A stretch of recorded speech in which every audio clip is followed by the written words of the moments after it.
Story 1. I've been running my dog grooming business for 15 years now. Started right after finishing my certification program, and I've built up a loyal customer base through word of mouth and quality work. My shop is small but well equipped, and I pride myself on treating every dog like they're my own. Most of my clients have been coming for years, and their pets actually get excited when they see my storefront. The key to successful dog grooming is scheduling. Each appointment takes anywhere from 1 to 3 hours depending on the size of the dog and the services requested. I book everything in advance because it's the only way to manage the workload and ensure every pet gets proper attention. Walk-ins are nearly impossible unless someone cancels at the last minute. My appointment book stays full about 3 weeks out. Regular customers know to call ahead, and new clients understand they'll need to wait for an opening. It's just the nature of the business when you're a one-person operation focused on quality over quantity. Last Tuesday was a particularly busy day. I had 5 appointments scheduled between 9 a.m. and 5 p.m., 2 full grooming sessions, 2 nail trims, and 1 de-shedding treatment. My first appointment was a golden retriever named Max, whose owner always brings him in every 6 weeks like clockwork. I was about 30 minutes into Max's grooming when I heard the front door chime. Through the window between my grooming area and the waiting room, I could see a woman with a small, fluffy dog that looked like it hadn't been groomed in months. I finished trimming around Max's ears and went out to greet the unexpected visitor. Me, good morning. How can I help you? Karen, I need my dog groomed immediately. Me, do you have an appointment today? Karen, no. But this is urgent. He looks terrible, and I have an important event tonight. I glanced at her dog, definitely overdue for grooming, but nothing that looked like an emergency. Me, I understand, but I'm fully booked today. I can schedule you for next week if you'd like. Karen, next week? That's unacceptable. I need this done now. Me, I'm sorry, but I have appointments scheduled all day. Each grooming takes several hours, and people have been waiting weeks for their slots. Karen, can't you just squeeze him in between appointments? Me, there's no time between appointments. I'm booked solid from 9 to 5. She looked around the waiting room like she was assessing the situation. Karen, well, my dog clearly needs it more than whoever's getting groomed right now. Me, all the dogs I see need grooming, that's why their owners made appointments. Karen, I'm willing to pay extra for priority service. Me, it's not about money. It's about fairness to my existing customers and doing quality work. Karen, this is ridiculous. At other places, they take walk-ins. Me, you're welcome to try other groomers, though most reputable ones require appointments too. She seemed to think this over for a moment, then tried a different approach. Karen, look, I can see you're not busy right now since you're just talking to me. Why can't you start on my dog? Me, I'm in the middle of grooming another dog. I just came out here to see what you needed. Karen, well, finish that one quickly and then do mine. Me, that's not how appointments work. After this dog, I have another appointment at 11, then another at 1, and so on. Karen, cancel one of them. My need is more urgent. Me, I'm not canceling someone's appointment so you can cut in line. Her voice started getting louder and more demanding. Karen, I'm a potential customer, and this is terrible service. The customer is always right. Me, you're not a customer yet because you don't have an appointment, and existing customers who planned ahead take priority. Karen, I want to speak to your manager. Me, I am the manager. I own this business. Karen, then I want to file a complaint with corporate. Me, there is no corporate. This is an independent business. She was getting increasingly frustrated that her usual tactics weren't working. Karen, fine. When is your earliest opening? I walked over to my appointment book and flipped through the pages. Me, I have an opening. Let's see. 4 weeks from today at 2 p.m. Karen, 4 weeks. That's insane. Me, I told you, I stay booked up. That's the reality of running a quality grooming business. Karen, this is the worst customer service I've ever experienced. Me, would you like me to book that appointment for 4 weeks out? Karen, I guess I have no choice. I wrote down her information and scheduled her for the March opening. She continued complaining about how unreasonable it was to make people wait so long. Karen, at my previous groomer, I could just walk in anytime. Me, that sounds convenient. You might want to go back there. Karen, they went out of business. Me, I see. Well, your appointment is scheduled for March 15th at 2 p.m. She left still muttering about poor customer service and unreasonable wait times.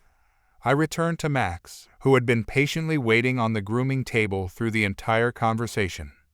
About an hour later, she called the shop. Karen, I'd like to move my appointment up. This is really urgent. Me, I don't have any earlier openings. 4 weeks is the best I can do. Karen, what if someone cancels? Me, if someone cancels, I'll call the people on my waiting list in order.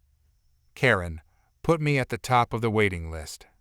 Me, the waiting list works first come, first served too. She hung up without saying goodbye.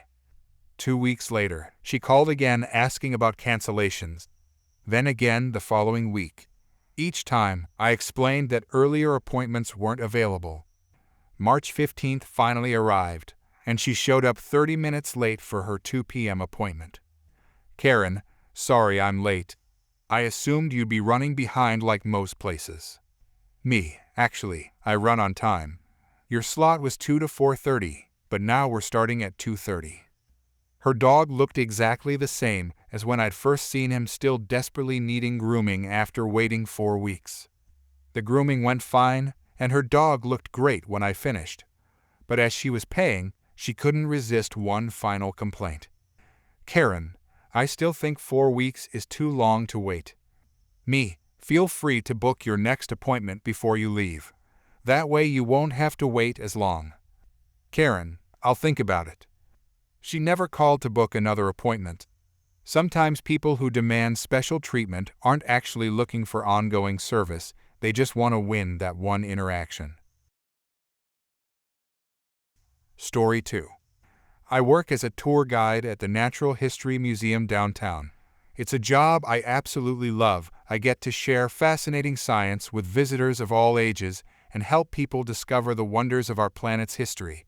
I've been doing this for about 3 years now, and I thought I'd encountered every type of museum visitor imaginable.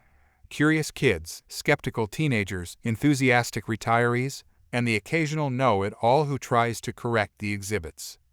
Our museum's centerpiece is a magnificent Tyrannosaurus rex skeleton that stands in the main hall.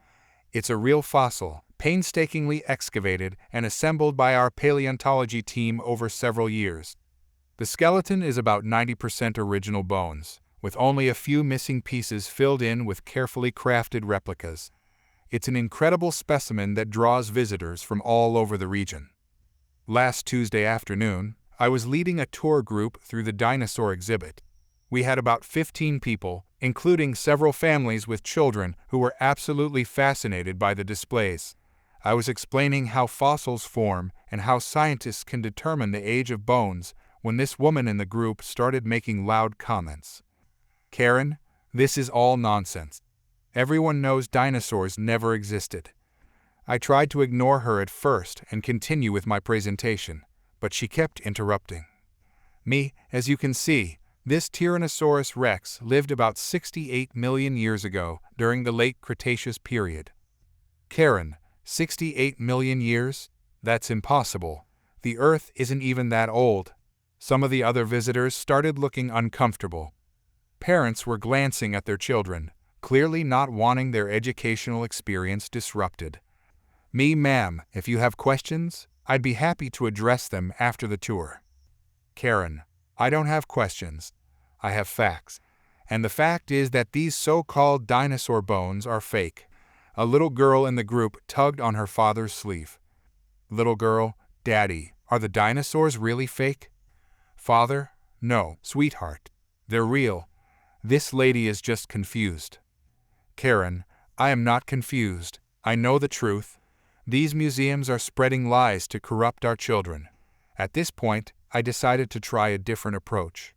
Maybe if I explained the science more clearly, she'd understand. Me, ma'am, I understand there can be different perspectives on these topics.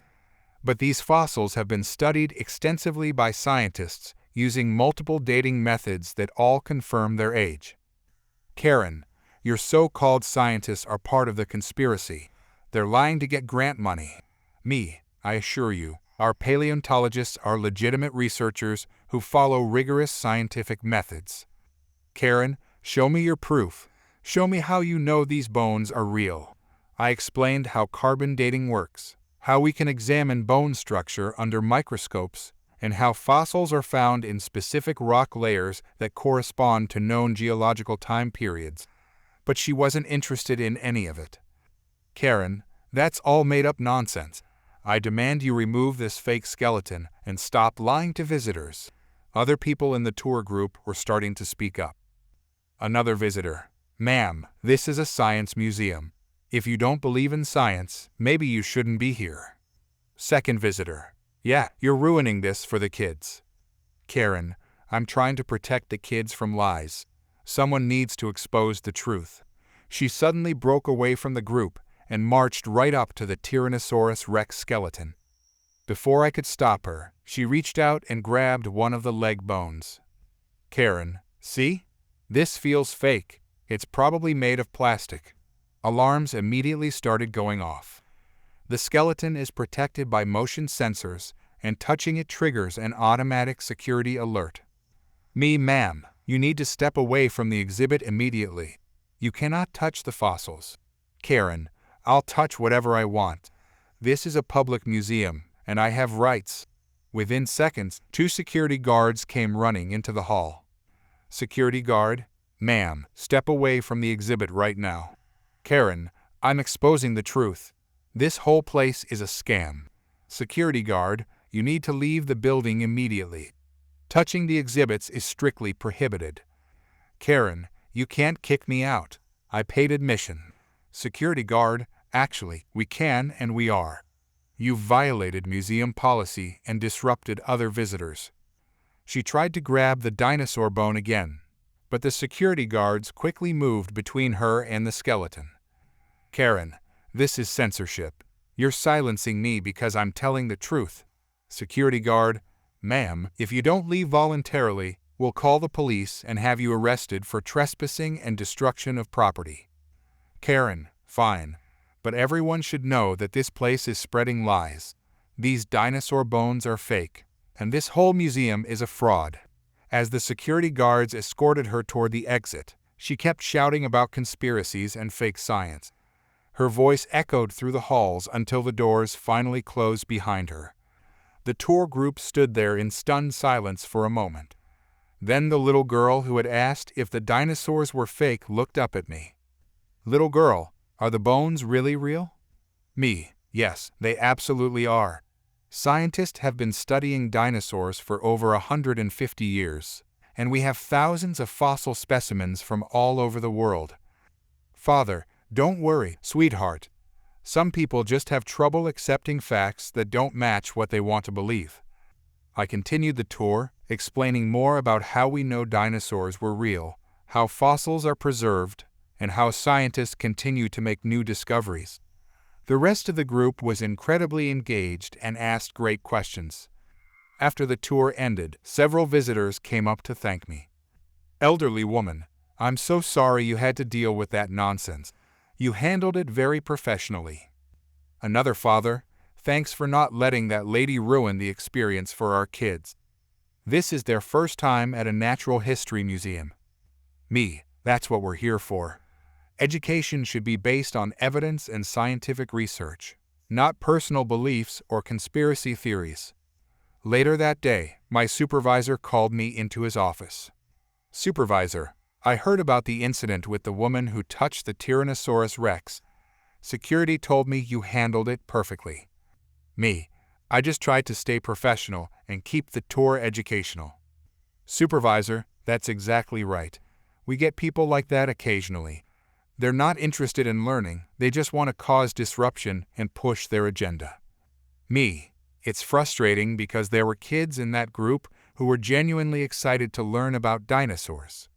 Supervisor, and those kids got to see real science in action. They learned that evidence matters more than loud opinions. As I cleaned up the exhibit hall at the end of the day, I couldn't help but feel grateful for working at a place dedicated to real education and scientific discovery. Karen learned that museums won't tolerate visitors who try to impose their personal beliefs on established scientific facts, especially when they're willing to damage priceless fossils to make their point. The best part was watching those kids' faces light up when they learned about creatures that lived millions of years ago. That's what makes this job worthwhile: inspiring curiosity and respect for the natural world, not entertaining conspiracy theories. Story 3. I work part-time at Northside Community Ice Arena, a public facility that serves our suburban area with ice skating, hockey programs, and public skating sessions. The rink has been a cornerstone of our community for about 15 years, offering affordable ice time for families and organized sports programs for kids and adults. I started working here during my senior year of high school as a way to earn money while staying involved in hockey, which I'd played throughout middle and high school. The job involves everything from operating the Zamboni to working the front desk, but mostly I help coordinate ice time schedules and make sure different groups get their reserved slots without conflicts. The ice arena operates on a detailed schedule that's planned months in advance. We have youth hockey leagues, figure skating clubs, adult recreational hockey, and public skating sessions, all sharing the same ice surface.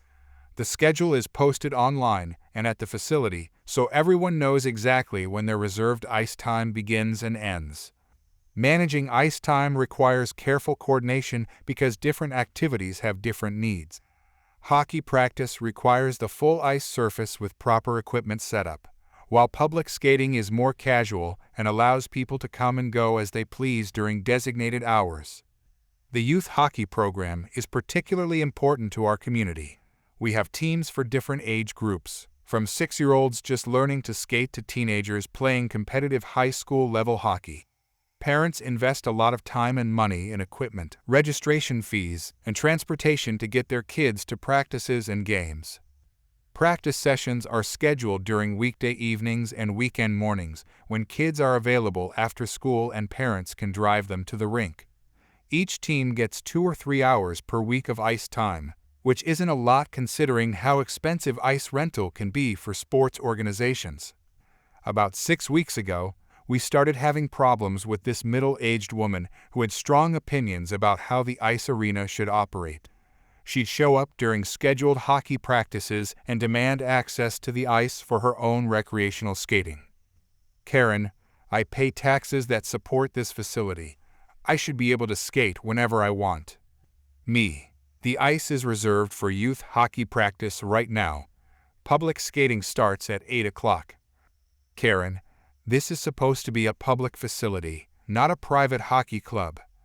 I tried explaining that while the facility receives some public funding, it operates like any other community center with scheduled programs and reserved time slots. You can't just walk into a basketball gym during a scheduled game and demand to shoot hoops on the same court. Karen, hockey practice doesn't need the entire ice surface. There's plenty of room for one more person. Me, insurance regulations don't allow recreational skaters on the ice during organized team practices. Karen, that's a made-up rule. Ice is ice. She clearly didn't understand that mixing recreational skaters with organized hockey practice creates serious safety hazards. Hockey players are moving at high speeds, practicing specific drills, and using equipment that could injure casual skaters who aren't wearing proper protective gear. Over the next few weeks, Karen kept showing up during youth hockey practices and arguing about access to the ice. She'd stand at the rink entrance wearing her figure skates and demanding to be let onto the ice surface. Each time, I'd politely explain the schedule and direct her to the public skating sessions that happened later in the evening. But she seemed to think that persistence and arguing would eventually get her what she wanted. Karen, I've been figure skating for 20 years. I know how to share ice space. Me, it's not about your skating ability. It's about safety protocols and insurance requirements. Karen, those kids are just playing around. I'm doing serious athletic training. That attitude particularly annoyed the hockey parents, who spend significant money on equipment, registration fees, and travel expenses for their children's sports participation. Their kids weren't just playing around, they were participating in organized athletics with qualified coaches and structured skill development. The situation came to a head last Saturday morning during practice for the 10-year-old travel team. These kids are serious about hockey and practice twice a week to prepare for games against other communities in our region. I was working the front desk when Karen arrived at 9:30, right in the middle of the scheduled practice session. She had her skates and was heading toward the ice entrance like she owned the place. Ma'am, the ice is reserved for hockey practice until 11 o'clock. Karen, I'm not waiting around for 2 hours. I'm skating now. Public skating doesn't start until this afternoon. There's an open session from 2 to 4. Karen, the ice is public property. You can't keep me off it. Before I could stop her, she walked through the entrance gate and onto the ice surface where 20 kids were running passing drills with their coach. The parents in the stands immediately noticed the disruption. Coach, hold up. Everyone stop. The coach blew his whistle to halt practice as Karen skated into the middle of their drill area. The kids looked confused about why some random adult was interrupting their practice time. Coach, ma'am, you need to leave the ice immediately. We have this time reserved for team practice. Karen, there's plenty of room for everyone. I'll just skate around the edges. Coach, that's not how this works. This is a closed practice session. Karen started doing figure skating moves right in the middle of the hockey practice area, completely ignoring the coach's instructions to leave. The kids were standing around watching this bizarre interruption instead of practicing the skills they'd paid to learn. Parent from stands, get off the ice. Our kids have reserved time. Karen, your kids don't own this facility. Parent, we paid for this practice time. You're stealing from our children. More parents started speaking up from the stands. They were understandably frustrated that someone was disrupting their kids' limited practice time for selfish reasons. The coach tried reasoning with Karen, explaining that mixing recreational skating with organized team practice violated safety protocols and insurance requirements. Coach, I need you to leave now, or I'll have to call facility management. Karen, I'm not leaving. This is public ice. Coach, fine. Everyone gather around center ice. The coach called all the kids to center ice and started blowing his whistle continuously long, loud blasts that echoed throughout the arena. It was incredibly annoying and made it impossible for Karen to concentrate on her skating. Karen, stop that noise. Coach, I'll stop when you leave our practice session. The whistle blowing continued, and the parents in the stands started joining in with their own noise. Some of them had air horns and noisemakers they'd brought for games, and they began creating a coordinated din that made skating unpleasant. Parents, get off the ice, get off the ice, get off the ice. They started chanting in unison, while the coach kept blowing his whistle. The noise was so loud and persistent that Karen couldn't enjoy her skating at all. Karen, this is harassment. Coach, this is what happens when you disrupt children's athletics. The chanting and whistle blowing went on for about 10 minutes. Karen tried to continue skating, but the constant noise and hostile environment made it impossible to have any fun. Karen, fine, I'm leaving, but I'm filing a complaint about this treatment. As she skated toward the exit, the parents broke into sarcastic applause and cheering. Some of them were laughing at how ridiculous the whole situation had been. Parent, don't come back during our practice time. Parent, learn to read a schedule. Parent, our kids deserve better than this. Karen left the ice looking embarrassed and angry. The coach immediately resumed practice, and the kids got back to their passing drills with the remaining time. After the session ended, several parents thanked me for trying to prevent the disruption and asked if there was anything they could do to keep it from happening again. Parent, can you ban her from the facility? Me, We can restrict access during specific programs if someone repeatedly violates policies. Parent: she's stealing ice time that we paid for. Our kids only get a few hours per week. The facility manager reviewed the incident and decided to implement a policy requiring check-in for all ICE access during reserved program times. People attending scheduled activities get wristbands, and anyone without proper authorization gets turned away at the entrance. Karen tried coming back the following week, but the new check-in system prevented her from accessing the ICE during practice sessions. She complained to the facility manager about discrimination and unfair treatment. Karen: you're favoring hockey families over other taxpayers. Manager: we're ensuring that people who reserve and pay for ice time actually get to use it without interference. She eventually started attending the designated public skating sessions, where she could skate as much as she wanted without disrupting organized programs. But she never stopped complaining about how unfairly she'd been treated for wanting to use public ice during private practice time. Story 4. I've been working at our public library for about 5 years now, and I absolutely love it. I started here right after getting my library science degree, initially as a part-time circulation assistant. The work environment is great, my colleagues are passionate about what they do, and I genuinely enjoy helping people access information and resources. I've since been promoted to head of circulation, which means I handle a lot of the day-to-day patron services. Our library serves a pretty diverse community: families with young kids, college students, retirees, people who need computer access, and serious researchers. Most people understand that while library services are free, there are some basic policies we need to follow to keep things running smoothly for everyone. Late fees are one of those necessary evils that help ensure materials come back on time so other people can use them. The late fee structure is pretty reasonable: 50 cents per day for regular books, $1 for new releases and movies. We send email reminders, offer renewals, and even have a grace period for people who are just a day or two late. We're not trying to make money off fines, we're just trying to encourage people to return things on time. I've noticed that most circulation problems come from misunderstandings rather than malicious intent. Someone forgot they had a book, didn't realize something was due, or had a family emergency. When you explain the situation calmly and show people their account history, they usually understand and pay whatever they owe without any issues. Last Friday afternoon was pretty quiet until this woman approached my desk with a stack of books and what was clearly an attitude problem brewing. I could tell from her body language that she was already upset about something. Me: good afternoon.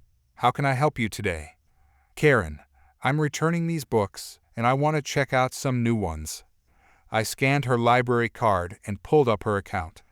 She had 4 books that were 12 days overdue, which came to $12 in late fees. Me: I see you have a balance of $12 in late fees on your account. Would you like to take care of that today? Karen: what late fees? These books weren't late.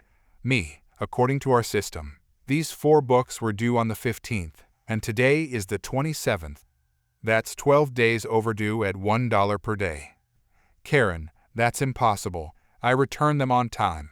I turned my computer screen so she could see her account history. Me: I can see here that they were checked out on the 1st and due back on the 15th. They're being returned today, the 27th. Karen: well, your due date system must be wrong. I always return books on time. Me: the due dates are printed on the receipts we give you when you check out books, and we also send email reminders.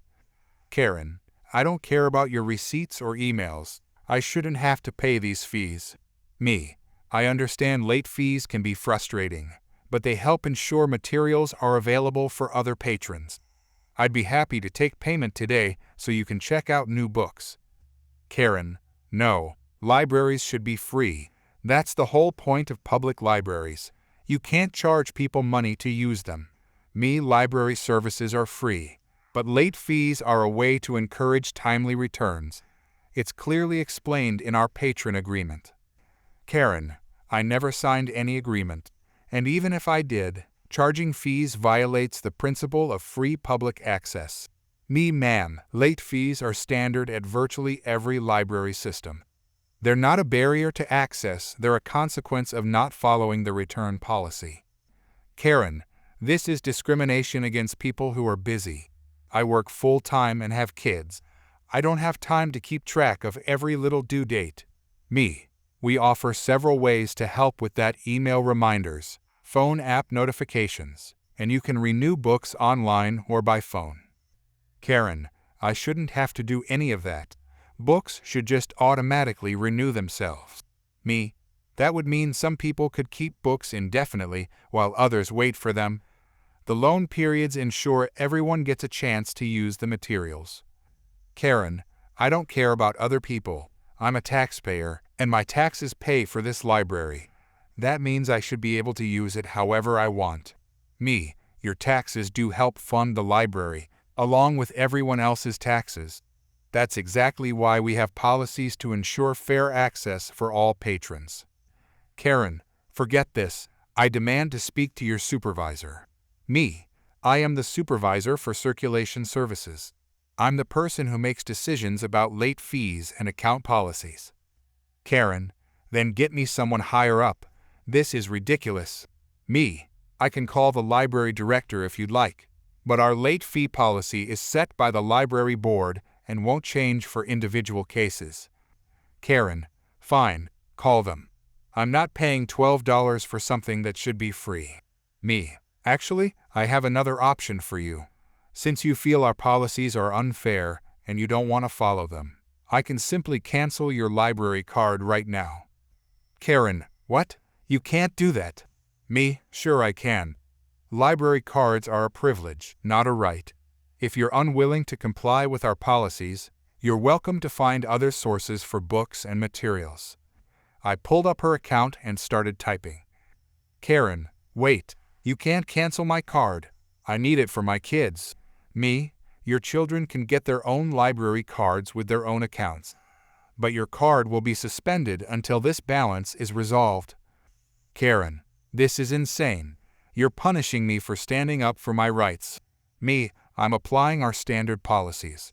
You have books 12 days overdue and refuse to pay the associated fees. In that case, library privileges are suspended. I clicked the final button and turned the screen toward her. Me, there we go. Your account is now suspended. When you're ready to pay the $12 balance, we'll be happy to reactivate your card. Karen, I can't believe this. I'm calling the mayor. I'm calling the city council. This is taxpayer abuse. Me, you're certainly welcome to do that. The library board meets the third Tuesday of every month if you'd like to address them directly about our policies.